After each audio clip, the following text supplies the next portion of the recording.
Good morning. Welcome to Books at the Bottom of the Stairs. My name's Lorene. Today I'm going to bring you my readings for Nonfiction November, as well as a video I did over the weekend on eliminating books from my TBR that just was giving me anxiety or guilt.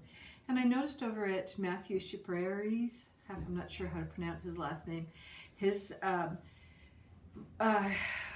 channel, I guess. I'm not sure what they're called. Don't know the technical name. Anyways, he did one as well on guilt-free TBR. So we were thinking along the same lines. So Nonfiction November, as you may have recalled, is a month worth of reading more nonfiction books than you ordinarily do. And there are four prompt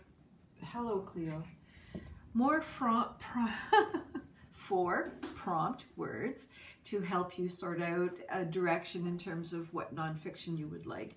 And previously I have mentioned that for the prompt time, I was reading A Black Woman's History of the USA, and I've already spoken about that. For the prompt buzz, I read Peace and Good Order by Harold Johnson, which is a look at the judicial system in the north of Canada, which in the area is now called Nunavut and Iqaluit, and his time there as a prosecutor, Crown prosecutor, and his recommendations for how to go forward with the people who live there in larger partnership in how justice and fairness and that sort of thing work in their own communities. So the other one I read for movement was Sounds of a Wild Snail Eating by Elizabeth Tova Bailey, which I have returned to the library.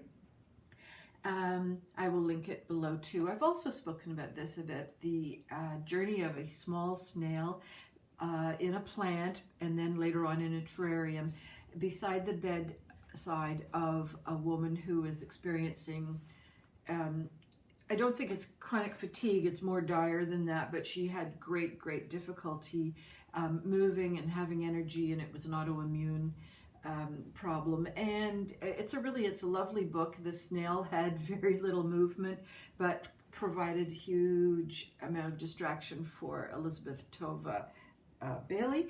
And in the process of her own healing, she did research and the writing about this snail. So that was a good book. I really enjoyed it. In the meantime, I have also read on the topic of discovery, In the Ocean's Deep by Bill Streever.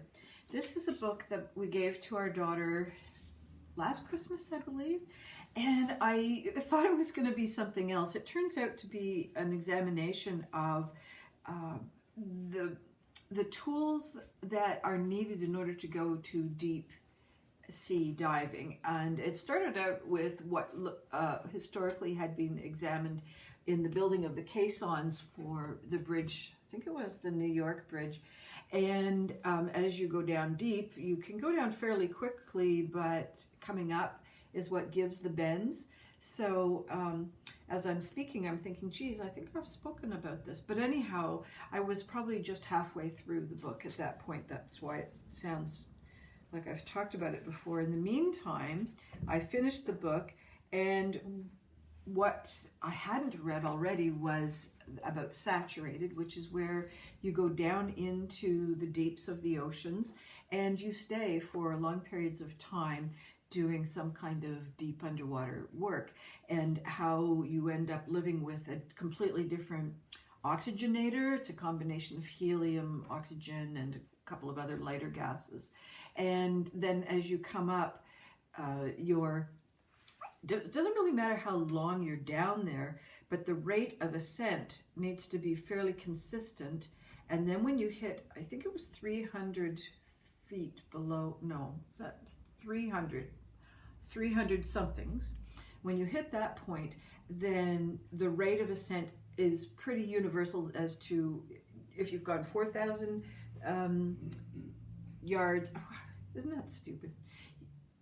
Whatever you've gone down, if it's really deep, at the 300 point, you have to ascend at the same amount as if you had just gone 350 feet. But this sort of shallower ascending to the top is something that has to be done at the same rate, no matter how deep you've been. So that was a piece of science that kind of surprised everybody.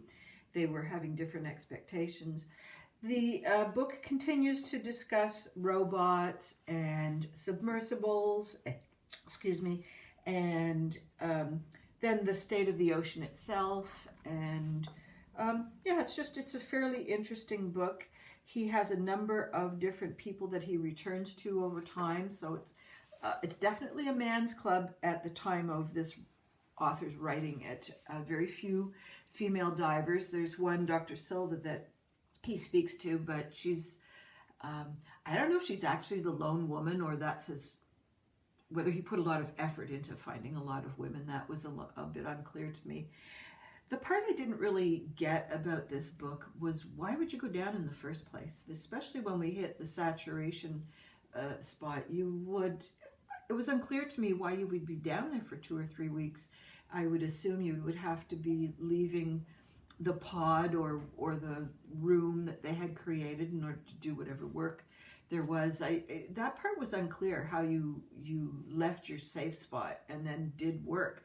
Well, what kind of work would you be doing at the bottom of the sea? So the whole point of the exploration in that equipment was unfathomable to me. Oh, a little joke there. There was some connection to what was happening with NASA at the time, but for whatever reasons, NASA was seen to be more productive, had better monetization attached to it, even though some of this deep sea diving work could be done with the oil fields and so forth. I guess robots are just generally better. So I don't know, it was a little bit ambivalent for me at the end as to what was the point of some of this, but it was interesting, and yeah, not something I would have picked up on my own, but because my daughter was interested in it, I decided to read along with her. Okay, the other 2 books, one was a real quick chat, because Life After Suicide by Jennifer Ashton, MD. She's the ABC News chief medical correspondent. Her husband commits suicide unexpectedly after an amicable divorce, and they had 3 children, and everything seemed to be going along quite well. He was had low affect, but nothing particularly troublesome. Commits suicide, and the book picks up after that event, more or less, and we get to know Jennifer Ashton's life after the suicide, and I didn't finish it. She is so privileged and so well cocooned from the tribulations of having to make money and support her children, and people coming in to take care of the children, and there's nannies and there's parents and stuff. It's like, it's not everybody else's suicide journey, let's just say. It's a very particular one. And because her life, I didn't think was particularly interesting before her husband's suicide, I didn't find it in the least bit interesting after his suicide. I had hoped to come into a book, because she's a doctor, that was talking about, sort of the lives of people who are survivors. I was hoping to find discussions about different people who've, been dealing with survival guilt, or guilt of a general sort, or anxiety, or people who tried to commit suicide and didn't. And so I was hoping for a completely different book, and the level of privilege here was just, I don't know, galling. Okay, maybe I'm just crabby. Okay, the other 2 that I am reading in the process of, no, I'm going to change my mind. Sorry about that, gang. Fighting for Women's Rights, The Extraordinary Adventures of Anna Leonowens. This is by Moushumi Chakrabarti. The author is from India, and this is part of the True Canadian Amazing Stories series. Anna Leonowens is, or was more so in the past, a big person in Halifax. She was significant in the founding of the Nova Scotia School of Design, Craft and Design, although it wasn't called that originally. And she was also a big player in a lot of other cultural and social justice concerns, and she was kind of tricky lady, because it turns out that when we look at her past, she's not a lady. She's someone who started at street level, let's say, and through some advantageous moves, not all of them marriage, just very clever woman, she works her way up the social ladder until she becomes a part of the fine and the mighty here in Halifax. And she is the character that we meet in the movies The King and I, and that part is a true story. It seems to be a little bit colored in the movies, but it's not far off.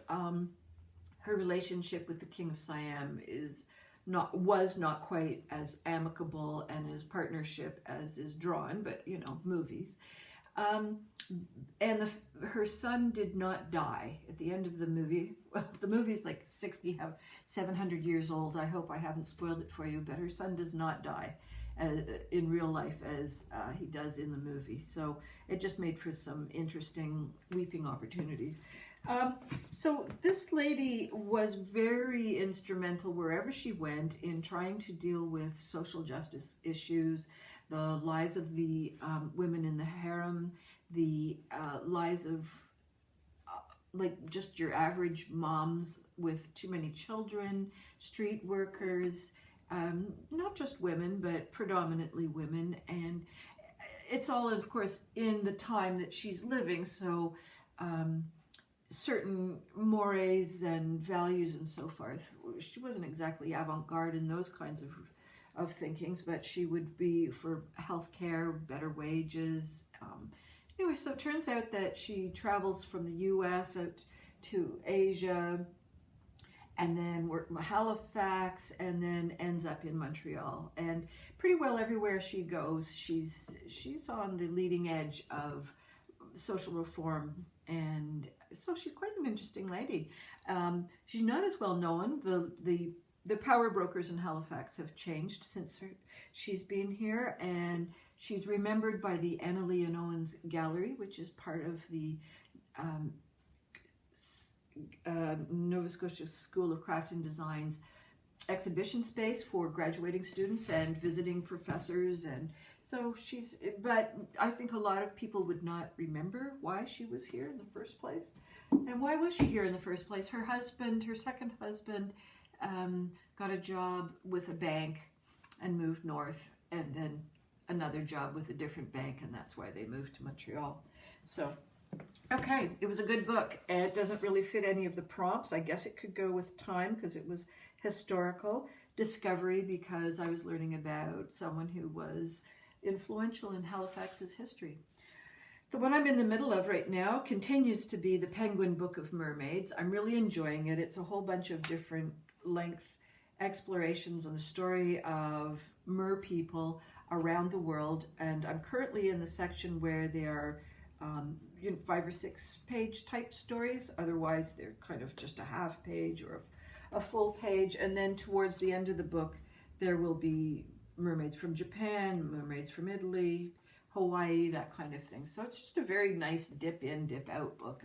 It's a good beside the bed book, and as a result I'm not going to even try to get it done for November. I'm just going to enjoy it because it is really exactly right for just bedtime. All right, because it turned out that I just whipped through everything, I also picked up Island of the Lost. That is by Joan Druett. Now, last year, one of my book clubs was trying to do a fiction fact pairing, but none of us really had read that much nonfiction in order to make a good set of pairings. And this was based on a Book Olives videos. I'm going to link, she's just done a new one, so I'm going to link that below as well, because she has some excellent suggestions for the year coming on fiction and nonfiction that you could put together. So anyways, the group was trying to figure out something. I don't even remember the fiction book we were looking at, but the nonfiction idea we had was shipwrecks. So I was looking at all different kinds of shipwrecks and came across this really bizarre story in Auckland, the island.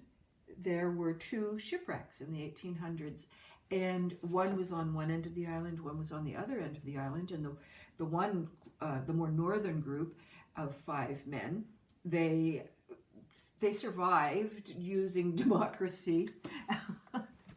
Democracy as it was understood with class, and some pretty interesting skills. Everybody seemed to bring something to the group in order to help them survive. Whereas at the other end, it was just like a shitstorm. So I haven't got to the other end of the island yet. I'm still on the group that survived story. And my mistake in picking this book was that I thought it was the author who had experienced the shipwreck, and that it was a contemporary tale, which I thought would be cool. This is turning out to be really cool too, but just not what I had expected. And at the moment there are no women involved, I thought it would be fun to, read a woman's take on it. But anyway, she's a very sound, solid researcher, and Joan Druett has many books to her. Where is that list? Many books to her name. Oh my goodness, there's a whole pile. It's like at least 15 nonfiction and 3 fiction. And then she writes the Wiki Coffin Mysteries, which I'm going to check out, see what that's all about. So I'm halfway through and I'm really enjoying it. And I guess that one could maybe be movement. Lots of water, lots of sailing. That's it for me for Nonfiction November.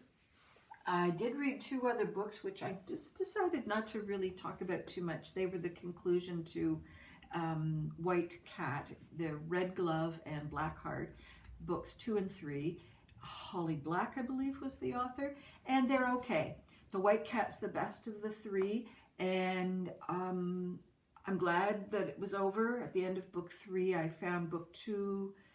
I didn't really understand exactly what the driving force of the narrative was. There was a problem that was posed that the character had to solve, but somehow it just didn't seem to get there too much. And in the 3rd book, there's a different dilemma that he has to solve, but it's more about having come to terms with his own magical powers and the powers of the people that he associates with.